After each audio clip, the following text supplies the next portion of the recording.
લોક સાહિત્યકાર દેવાયત ખવડને ચૂંટણી લડવાની ઈચ્છા છે। તેઓ આગામી દિવસોમાં ભાજપમાં જોડાઈને ચૂંટણી લડી શકે છે એવી સંભાવના તેમના જ મામા રામકુભાઈ કરપડાએ વ્યક્ત કરી। રામકુભાઈએ દેવાયત ખવડ અને વિવાદ અંગે વાત કરતા કહ્યું કે દેવાયતની ગામમાં ક્યારેય કોઈ જોડે માથાકૂટ નથી થઈ, પરંતુ સોશિયલ મીડિયામાં બહેન દીકરી માટે અશોભનીય ભાષા પ્રયોજવામાં આવે તો કાઠીનો દીકરો ચૂપચાપ બેસી ન રહે। સનાથલવાડી બબાલમાં પહેલો વાંક પોતાના ભાણેજનો હોવાનો પણ રામકુભાઈએ સ્વીકાર કર્યો। દેવાયત ખવડની જે આ બાબતો છે કે એમાં મારામારી કરે મીડિયામાં જે રીતે આ રીતે આવી રહ્યું છે ત્યાંનું પાછળનું ખરી રીતે પાછળનું કારણ જોવું પડે એવું છે કે રાજકોટવાળી જે બાબત હતી, રાજકોટવાળી બાબતમાં બેન દીકરીઓ ઉપર અભદ્ર ટિપ્પણી કરવામાં આવી। અભદ્ર ટિપ્પણી કરીને વારંવાર વિડીયો વાયરલ કરવામાં આવ્યા અને સોશિયલ મીડિયામાં મૂકવામાં આવ્યા। આ બાબતમાં દેવાયત ખવડે એ વખતે પણ પોલીસમાં કાયદાકીય રીતે લડત આપવા માટે થઈને અરજી પણ કરેલી અને ફરિયાદ પણ નોંધાવેલી।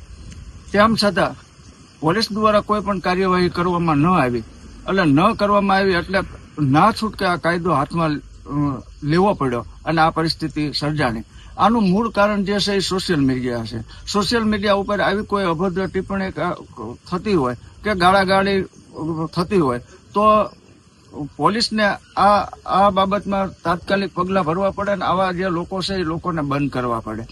દેવાયત ખવડનો સ્વભાવ કોઈ એવી રીતનો નથી, પણ માણસને સતત ઉશ્કેરવામાં આવે ત્યારે માણસ આવી રીતનો કાયદો હાથમાં લેતા હોય છે। જ્યારે બીજી વાતમાં સનાથલવાળી બાબત છે કે સનાથલવાળી બાબતમાં જે ધ્રુવરાજસિંહ વાળી છે, હવે એ બાબતમાં પહેલી ભૂલ જે છે એ હું મારી રીતે જે માનું છું તેમાં પહેલી ભૂલ દેવાયતની છે કે જો ડાયરો આપણે બુક કરાવ્યો હોય ને એ ડાયરો બુક કરાવ્યા પછી બીજે ક્યાંય ડાયરામાં જવાતું નથી। આપણે સમય આપવો પડે અને જે માણસે આપણી રીતે આપણને બોલાવ્યા હોય ત્યાં સતત આપણે હાજરી આપવી જોઈએ। અને તુરંત ને તુરંત બીજી ભૂલ જે છે એ સનાથલ વાળાની છે। સનાથલના ભગવતસિંહ હોય કે રામભાઈ હોય કે બહુ સજ્જન માણસો છે, પણ એમના જે આ દીકરાઓ છે એમની જે બેઠક ઉઠક છે એ ખરાબ માણસોને કારણે આ બનાવ બન્યો છે એવું હું માનું છું।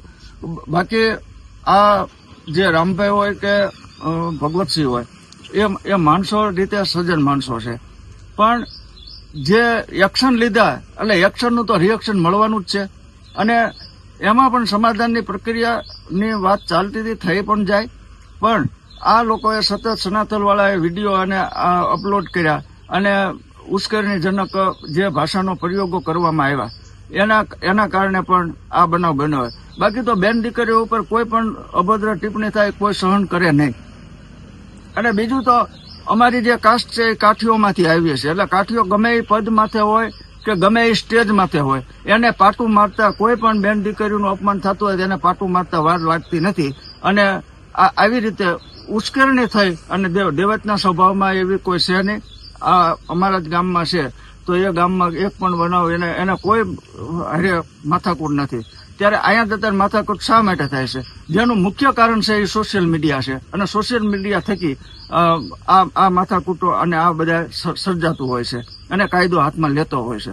પરંતુ આવનાર સમયમાં જો પોલીસ જ આવા લોકો સામે કે સોશિયલ મીડિયામાં ગાળી ગલોચ કરતા હોય અને ઉશ્કેરણીજનક જે શબ્દો વાપરતા હોય એ લોકોના માથે બેન કરે તો આવા બનાવો સદંતર બંધ થાય તેમ છે। ખાસ કરીને તમે જે વાત કરો છો એમાં દેવાયત ખવડને જે રાજકીય કારકિર્દી ઘડવા માટે થઈ એ છેલ્લા 2 વર્ષથી આ બાબતને કરી રહ્યા છે અને 2 વર્ષથી રાજકીય ઓલામાં એનો જે ગોલ છે એ ગોલ એનો એમ છે કે ભાઈ મારે રાજકીય ક્ષેત્રે આગળ વધવું। એટલે રાજકીય ક્ષેત્રે આગળ વધવા માટે થઈ અને એ કોઈ પણ પાર્ટી જોઈન્ટ કરશે અને આવનાર વિધાનસભાની ચૂંટણી લડવા માટે એને મહેનત કરી રહ્યા છે। ત્યારે જે બીજો સવાલમાં એમ છે કે કયા પક્ષમાંથી લડે, તો મારી બાબતે મારે જાણ મુજબ, કારણ કે નક્કી જે રાજકીય કયા પક્ષમાં જોડાવવું ન જોડાવવું એની બાબત છે, પણ જ્યાં સુધી ભાજપના જે આગેવાનો સાથે એમના અગ્રણીઓ સાથે જે બેઠૂટ છે એ બેઠૂટને કારણે ભાજપ જોઈન્ટ કરે એવું હું માની રહ્યો છું અને ભાજપ જોઈન્ટ કરે અને ભાજપની ટિકિટ ઉપર થઈને આવનાર વિધાનસભાની ચૂંટણી લડશે એવું પણ જે એમના મિત્ર વર્તુળો છે જે એમના સોશિયલ મીડિયામાં અને મોટો ફોલોઅર્સ ધરાવે છે, ત્યારે એ બધા જે લોકોની માંગ છે અને એ માંગને સંતોષ આપવા માટે થઈને જ રાજકીયમાં આવે છે. અને એનો પોતાનો રાજકીય ગોલ હતો જ, અને રાજકીય ગોલના કારણે એને એમ કે રાજકીય ઓલામાં આવવું અને આવવા માટે એ તત્પર છે. છેલ્લા 2 વર્ષથી આ વાતો અને મીડિયા સમક્ષ પણ રજૂ કરેલી કે રાજકીય